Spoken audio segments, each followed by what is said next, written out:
नमस्कार दोस्तों, आपने ऑर्गेनिक खेती सुनी होगी, जैविक खेती सुनी होगी, प्राकृतिक खेती सुनी होगी, लेकिन शायद बहुत से लोगों ने यौगिक खेती नहीं सुनी होगी। मेरे साथ हैं लल्लन जी और मैं इस वक्त खड़ा हूं आबू रोड पर प्रजापिता ब्रह्म कुमारी ईश्वरीय विश्वविद्यालय के तपोवन प्रांगण में। यहाँ करीब 90 एकड़ भूमि है और जिसमें से आधी भूमि पर सब्जियां और फल उगाए जाते हैं। और खास बात यह है, बिना किसी रासायनिक खाद पेस्टिसाइड के प्राकृतिक तरीके से उसमें यौगिक क्रियाओं को शामिल करते हुए वो खेती की जाती है जिसमें बिल्कुल शुद्ध रूप से सब्जियां और फल उगाए जा रहे हैं। कैसे योग से बढ़िया फसल ली जा रही है, जानते हैं लल्लन जी से। टेक्निकल फार्मिंग चैनल को सब्सक्राइब करें और बेल आइकन भी दबाएं ताकि आगे आने वाले वीडियो की नोटिफिकेशन आपको मिलती रहे। आपने बताया कि यहाँ पर प्राकृतिक तरीके से उसमें यौगिक क्रियाओं को शामिल करके खेती हो रही है और उसका रिजल्ट बहुत अच्छा है जी। कैसे करते हैं, क्या डालते हैं खेती में, ये बताइए। यौगिक अर्थात आध्यात्मिक खेती। हम सभी मेडिटेशन करते हैं, परमात्मा को याद करते हैं। परमात्मा की याद से जो हमें एनर्जी मिलती है, शांति, प्रेम, आनंद, सुख, पवित्रता, शक्ति, ज्ञान, उस एनर्जी को हम अपने में संचित करके संकल्पों के द्वारा पेड़ पौधे सब्जियों में देते हैं। उसका रिजल्ट बहुत अच्छा है। तपोवन में करीब 15 साल से खेती की जा रही है। 90 एकड़ ज़मीन है। पूरे तपोवन में करीब 16,000 पौधे लगे हुए हैं, जड़ी बूटी, फल फूल, छायादार। सीजन की यहाँ सभी सब्जियाँ होती है। जैसे राजस्थान में अंगूर असंभव है, हम अंगूर भी करते हैं यहाँ जैविक विधि से, यौगिक विधि से। यौगिक अर्थात जो परमात्मा से हमें शक्ति मिलती है। जैसे मैं एग्जाम्पल एक बता रहा हूँ, कोई फसल है उसमें कीड़े लग जाते हैं। कीड़े भी दो तरह के होते हैं, एक लाभदायक और एक हानिकारक कीड़े। हानिकारक कीड़े के लिए हम सभी क्या करते हैं, संगठन में बैठकर करीब 25-30 भाई बहनें एक ही संकल्प करते हैं कि मैं पवित्र आत्मा हूँ, पवित्रता के सागर परमात्मा शिव का संतान। अब मैं स्विच ऑन किया, पवित्रता की सफ़ेद किरणें मुझ में आ रही है, मैं उससे भरपूर हो रहा हूँ। सभी एक ही संकल्प करेंगे 15 मिनट। फिर 15 मिनट के बाद हम संकल्प करते हैं कि हमसे वो किरणें निकल रही है, पवित्रता की सफ़ेद किरणें पूरे फसल को कवर कर रही है। उसके अंदर जो हानिकारक कीड़े हैं वो यहाँ से दूर जा रहे हैं, जंगल में दूर जा रहे हैं। तो ये प्रयोग हम 2 से 3 दिन करते हैं, उसका बहुत ही अच्छा रिजल्ट है। सबसे पहले हम खेत को शुद्धिकरण करते हैं। आज खेत में यूरिया पोटास डाल के लोगों ने काफ़ी ख़राब कर दिया, उसकी जो उपज क्षमता है वो समाप्त हो चुकी है। तो 3 दिन फसल लगाने से पहले हम खेत में जाकर योग करते हैं, मेडिटेशन करते हैं और खेत को, धरती माँ को, माँ के रूप में उसको हम स्वीकार करते हैं। उसके बाद बीज लगाते हैं। तो बीज लगाने से 1 दिन पहले, कल अगर हमें लगाना है तो आज शाम को हम, जहाँ हम सभी मेडिटेशन करते हैं वहाँ उस बीज को रख देते हैं, परमात्मा को सौंप देते हैं। उसके बाद उसमें वाइब्रेशन देते हैं, पवित्रता की किरणें देते हैं, फिर शक्ति देते हैं कि ये शुद्ध हो रहा है बीज, इसमें जो भी शक्ति चाहिए वो सब भरपूर हो रहा है। फिर लगाते समय भी ऐसे ही प्रयोग करते हैं, जो भी हम बीज बो रहे हैं हर एक बीज अंकुरित होगा, हर एक में परमात्मा की शक्ति प्रवेश हो रहा है। सभी बीज से बहुत सारे फूल सब्जियां आएगा। फिर पानी पिलाते हैं, उस समय भी वही संकल्प करते हैं कि ये जहाँ जहाँ ये जल जा रहा है वो शुद्ध जल जा रहा है, वो जहाँ तक जाएगा वहाँ शुद्ध हो जाएगा, जो भी फसल होगा वो शुद्ध होगा। और साथ में हम क्या करते हैं, यहाँ बहुत सारे पौधे लगे हैं, उसकी जो पत्ते गिरते हैं 10 बाय 10 का हम गड्ढा कर देते हैं बहुत बड़ा, उस पत्ते को इकट्ठा करके उसमें रख देते हैं। उसके बाद क्या करते हैं, उसमें हम गौमूत्र टैंकर से निकालते हैं, उसमें डाल देते हैं। फिर पत्ते के बाद थोड़ा गोबर डालते हैं, फिर थोड़ी सी मिट्टी डालते हैं, फिर उसके बाद ऊपर पत्ता, फिर गौमूत्र, फिर गोबर, फिर मिट्टी, 3-4 लेयर करते हैं। उसको छोड़ देते हैं, ऊपर से मिट्टी डाल के ढक देते हैं। तो वो 6 महीना में वो तैयार हो जाता है। नेचुरल खाद, उसका भी प्रयोग करते हैं। यहाँ हमने करीब 30-35 गाय है, उस गाय के गोबर का प्रयोग करते हैं, जीवामृत बनाते हैं, घन जीवामृत बनाते हैं और उसके बाद गौमूत्र का स्प्रे करते हैं, छाछ का भी स्प्रे करते हैं। सबसे मुख्य है हमारा योग का प्रयोग। योग के प्रयोग की विधि से आप कोई भी उपज अच्छा ले सकते हैं। उसके लिए आपको मेडिटेशन सीखना होगा। आजकल किसान खेत में गया सवेरे सवेरे, देखता है बहुत सारे कीड़े हैं, उसको गुस्सा आता है, वो घर जाएगा, सबसे महंगा वो केमिकल लाएगा और मारते समय भी वही गुस्सा करके मारता है कि ये चला जाए, मर जाए, मर जाए। उसका रिजल्ट क्या होता है, एक तो गुस्सा किया पहले, दूसरा गुस्सा करते हुए डाला, उसके बाद वो फसल बेचता है मार्केट में, तो वो फसल खाने वाले को एक तो क्रोध आता ही है, दूसरा में इतना जो एसिडिटी बढ़ रहा है, टेंशन बढ़ रहा है, बहुत सारी बीमारियां हैं, वो उसके कारण। अब हम फसल में गए आराम से, ठीक है इसका भी अधिकार है, इसको हटाना है, कीड़े मकोड़े का भी अधिकार है फसल में वो लेने का, तो उसके प्रति भी शुभ भावना, ये चला जाएगा, जितना खाना होगा खाएगा और चला जाएगा। तो मैंने पहले योग का प्रयोग, क्योंकि हमें यौगिक खेती में किसी की हत्या नहीं करना है, किसी को मारना नहीं है, कोई भी कीड़े को मारना ही है, भगाना है, मारना नहीं है। तो ये हम मन में पहले सोचते, उसके बाद हम प्रयोग करके उसको हटाते। और जो सब्जियों में कीड़े आते हैं, पेस्ट आते हैं, तो उनके लिए क्या करते हैं फिर?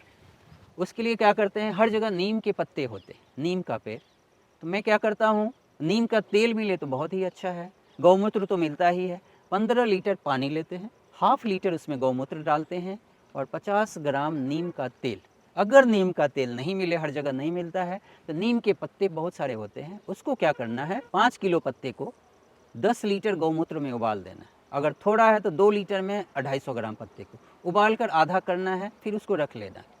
फिर 1 लीटर में 100 ml डालना है और स्प्रे भी करना है, धूप में नहीं, शाम के समय 4 के बाद, तो वही स्प्रे करते हैं। उससे क्या है कि कड़वापन के कारण कीड़े बैठते नहीं।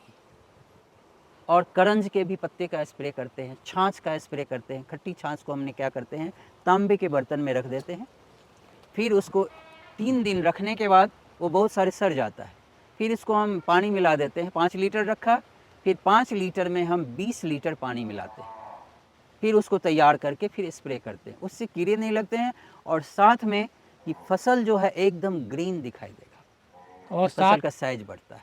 साइज बढ़ता है, ग्रीन दिखाई देता है। खाद की पूर्ति यानी कि जो न्यूट्रिएंट की पूर्ति वो कैसे करते हैं?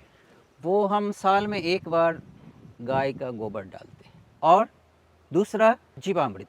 अगर ये जीवामृत आप एक फसल में 3 बार डालते हैं तो बहुत, ज़मीन भी आपका जो केचुआ नीचे चला गया है, यूरिया और पोटाश से ऊपर आ जाएगा उसकी खुशबू से, और साथ में ज़मीन जो है एकदम सॉफ्ट हो जाएगा, और जो जड़ होता है फसल का उसका विस्तार होगा। अभी ज़मीन कड़क हो गया है तो जड़ का विस्तार नहीं होता है, तो आपका फसल भी छोटे छोटे साइज़ के आते हैं, विस्तार होगा, केचुआ ऊपर आएगा और साइज बड़ा हो जाएगा। तो जीवामृत 3 बार डाल सकते हैं, अगर गोबर ज़्यादा नहीं मिले तो 3 बार जीवामृत में एक फसल हो जाएगा, उसमें ज़्यादा खर्चा नहीं है, हर एक कर सकते हैं। शुरुआत में आपने यूरिया और पोटाश डाला है तो उसको बसीभूत हो गया है ज़मीन, उसके लिए आपको कम से कम 1 साल पूरी ज़मीन को तैयार करना होगा जीवामृत से, गोबर डाल के।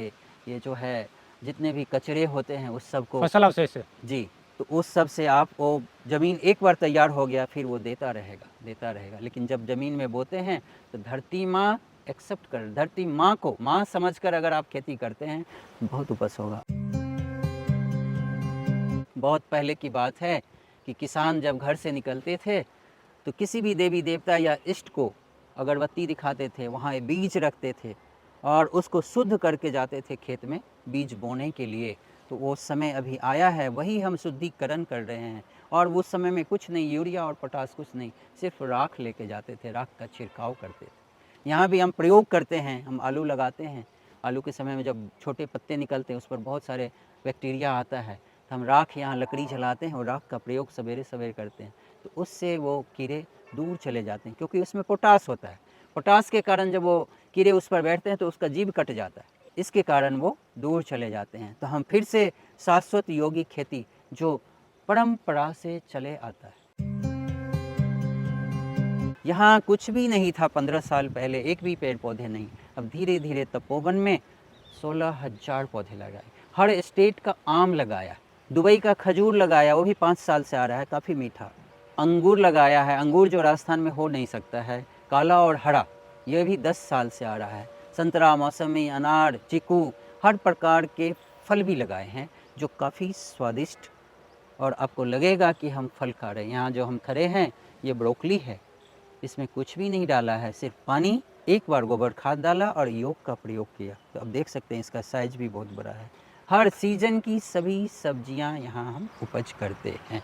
तो दोस्तों, जैसा ललन जी ने बताया कि पेड़ पौधों को भी प्यार की ज़रूरत होती है, ये साइंटिफिकली भी प्रूव्ड है कि पेड़ पौधों में जीवन होता है, महसूस भी करते हैं। उसी साइंस को अध्यात्म के साथ जोड़ते हुए खेती करते हैं ललन जी। यहाँ पर जो तपोवन केंद्र है आबू रोड पर, इसी में जो सब्जियां और फल उगाए जाते हैं उनको प्राकृतिक खेती के साथ साथ यौगिक में जोड़ करके अच्छा उत्पादन लेते हैं। और यहाँ की फसल आप देखेंगे तो हरी भरी है। अभी ये जनवरी का महीना है और जो सब्जियां हैं, जो फल हैं, यहाँ सारे पेड़ पौधे हरे।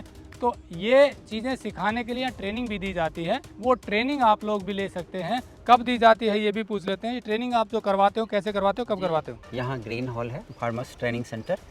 तो वो आपको ब्रह्मा कुमारी आश्रम से जुड़ना होगा, वो लोग ही आपको लेके आएंगे। 50 किसान का यहाँ पर व्यवस्था है। 50 किसान यहाँ आके 2 दिन रहेंगे। जिस दिन आएंगे उस दिन ट्रेनिंग, फिर यहीं रहना है सब कुछ। अभी ये मार्च या अप्रैल से मैं सूचित करूँगा। प्राकृतिक यौगिक खेती सीखना चाहते हैं तो आप सिखा सकते हैं और निःशुल्क होता है, जैसा ललन जी बता रहे हैं। तो प्राकृतिक यौगिक खेती सीखने के लिए यहाँ ट्रेनिंग ले सकते हैं और आप खुद भी ये प्रयोग कर सकते हैं कि पेड़ पौधों को स्नेह के भाव से प्राकृतिक चीज़ों का उपयोग करते हुए यदि खेती करेंगे तो रिजल्ट अच्छा आएगा, जैसा इनका एक्सपीरियंस है। अधिक जानकारी के लिए हमने नंबर दिया हुआ है, आप बात कर सकते हैं। अच्छी चीज़ों को बढ़ावा देने के लिए हम अक्सर ऐसा वीडियो आपको दिखाते हैं।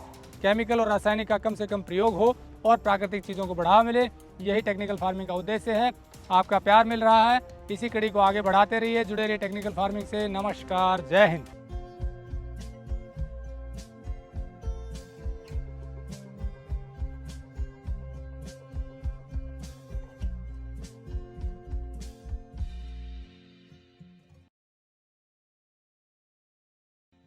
अगर आपको यह वीडियो पसंद आया है तो ज्यादा से ज्यादा लाइक और शेयर जरूर करें। साथ ही चैनल को सब्सक्राइब करना ना भूलें।